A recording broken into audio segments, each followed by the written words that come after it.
Good afternoon बच्चों, combo classes में आपका स्वागत है। आज की क्लास में हम बात करेंगे व्यतिकरण से रिलेटेड कुछ क्वेश्चंस के बारे में, इंटरफेरेंस से रिलेटेड कुछ क्वेश्चंस के बारे में जो विशेष आग्रह पर विशेष स्टूडेंट्स द्वारा पूछा गया है। सर एग्जाम है 1 मार्च को यूपी बोर्ड का, उसके रिगार्डिंग कुछ बच्चों ने ये क्वेश्चन हमको भेजे हैं, वो पूछे हैं, इस वजह से हमें इस क्वेश्चन पे आना पड़ा है। नहीं तो हम लोग तो अपना जो पढ़ रहे थे वो पढ़ते हैं। तो चलिए इस क्वेश्चन को हम देख लेते हैं, सॉल्व कर लेते हैं। कैसे आखिर सॉल्व कर लेंगे? तो क्वेश्चन दिया हुआ है कि 1 mm की दूरी पर 1 mm के डिस्टेंस पर 2 स्लिट रखे गए, जिनमें से इतने वेवलेंथ की लाइट पास कर रही है, जिससे क्या हो रहा है 1 mm डिस्टेंस पर एक स्क्रीन रखा हुआ है, उस स्क्रीन पर इसका इंटरफेरेंस पैटर्न बन रहा है। इंटरफेरेंस पैटर्न जब बन रहा है तो कह रहा है कि 3rd डार्क फ्रिंज और 5th ब्राइट फ्रिंज के बीच का डिस्टेंस फाइंड आउट करिए। तो हम लोगों ने जब यांग डबल स्लिट एक्सपेरिमेंट पढ़ा था तो हमने कहा था कि यांग डबल स्लिट में पहले एक सिंगल स्लिट लेते हैं, ये हम लोगों ने ले लिया एक सिंगल स्लिट, फिर इसी के ठीक सामने एक डबल स्लिट ले लेते हैं, ये हो गया हम लोगों का डबल स्लिट। ठीक है, इसके बीच का डिस्टेंस हम लोगों ने कहा था कि d होता है। क्या होता है इनके बीच का डिस्टेंस?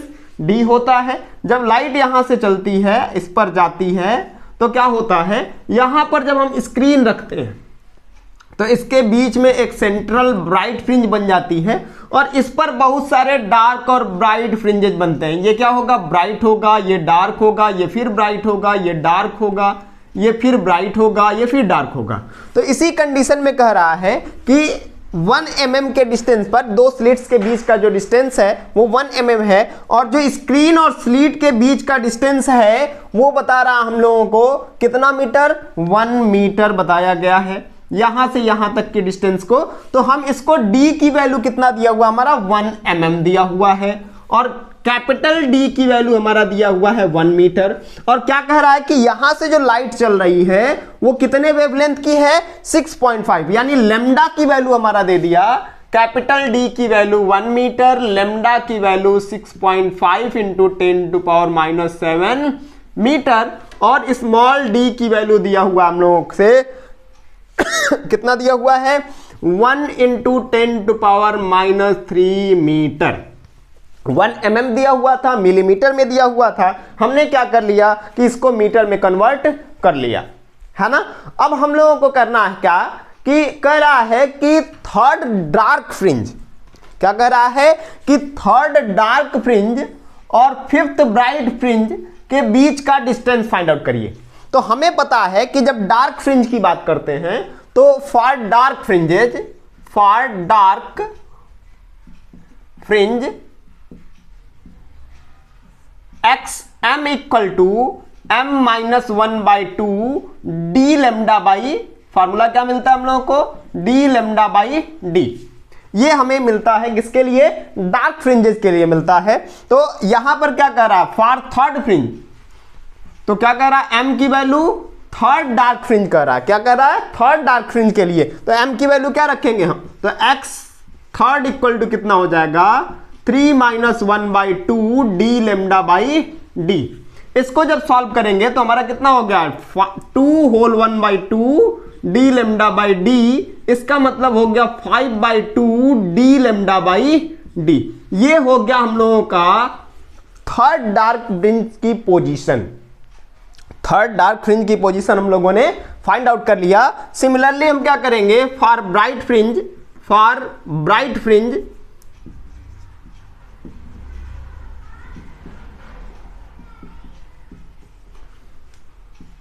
क्या होता है? m की वैल्यू 5। क्या कह रहा है? 5th डार्क ब्राइट फ्रिंज के लिए। तो हमें क्या पता है कि x5 जब निकालेंगे तो होता है md, x की वैल्यू होता है, xm की वैल्यू होता है d लेमडा बाई d और इंटू m की वैल्यू हमारे पास है, तो कितना हो जाएगा हम लोगों का? x5 equal to 5d lambda by d हो जाएगा। ठीक ना। अब हम लोगों से क्वेश्चन में क्या कह रहा है कि तीसरे 3rd डार्क फ्रिंज और 5th ब्राइट फ्रिंज के बीच का डिस्टेंस कितना होगा। इनके बीच का डिस्टेंस अगर हम निकालना हो तो क्या करेंगे, डिस्टेंस बिटवीन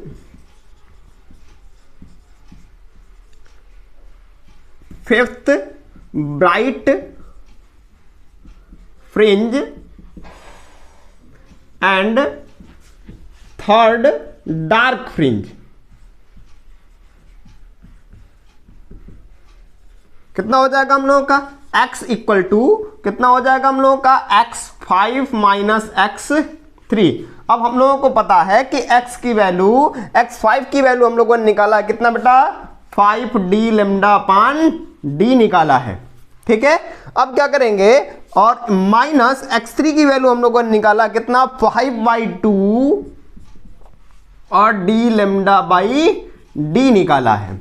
जब इन दोनों को हम माइनस करेंगे, जैसे ही दोनों को हम माइनस करेंगे तो तुरंत हमारी जो वैल्यू आ जाएगी वो कितनी आ जाएगी हम लोगों की x की वैल्यू हमारी आ जाएगी कितना 5/2 और d लैम्डा बाई d। जब यहां पर हम वैल्यू पुट करेंगे तो कितना हो जाएगा 5/2 इंटू डी की वैल्यू हम देख रहे हैं कितना है 1 है, लैम्डा की वैल्यू कितना है 6.5 इंटू 10⁻⁷ है और स्मॉल d की जो वैल्यू है वो है 1 इंटू 10⁻⁻3। जब इसको फिर से हम सॉल्व करेंगे तो क्या मिल जाएगा हम लोगों का x इक्वल टू, अब देखते हैं 5 को डिवाइड करेंगे तो 2.5 और 22.5 का 6 इसमें मल्टीप्लाई करेंगे तो हो जाएगा हमारा 16.25 है ना। मल्टीप्लाई करके देख लेते हैं 25 का और 6.5 में, तो 25 5 जा 125 को 5 हो गया, कैरी हो गया 12 और 25 6 जा 150 और 150 में 12 ऐड करेंगे तो 162 हो जाएगा। और क्या करेंगे 2 डिजिट पर, एक यहाँ पर है एक यहाँ पर है, 2 डिजिट पे हम पॉइंट लगा देंगे। ठीक है, अब क्या देख रहे हैं नीचे से ऊपर गया तो 10⁻⁻7 प्लस 3 हो गया तो कितना हो जाएगा 1.625 इंटू 10⁻⁻3। अब देखते हैं यहाँ -7 + 3 किए तो -4 हो गया और एक डिजिट पॉइंट को हम राइट टू लेफ्ट लेके आए और राइट टू जब लेफ्ट लेकर के आते हैं पॉइंट्स को तो हम क्या करते हैं पावर में एक प्लस करते हैं। तो यहाँ -4 हुआ था लेकिन इसको हम जब इधर किए तो +1 हो गया तो -3 हो गया। ये हमारा जो आंसर आया है वो मीटर में आया है x, तो x इक्वल टू हो जाएगा 1.625 मिलीमीटर mm हो जाएगा। यानी कि थर्ड डार्क फ्रिंज और फिफ्थ ब्राइट फ्रिंज के बीच का जो डिस्टेंस होगा वो कितना होगा हम लोगों ने फाइंड आउट किया इतना ही होगा। क्लियर है बेटा, हम लोगों ने क्या कर लिया थर्ड डार्क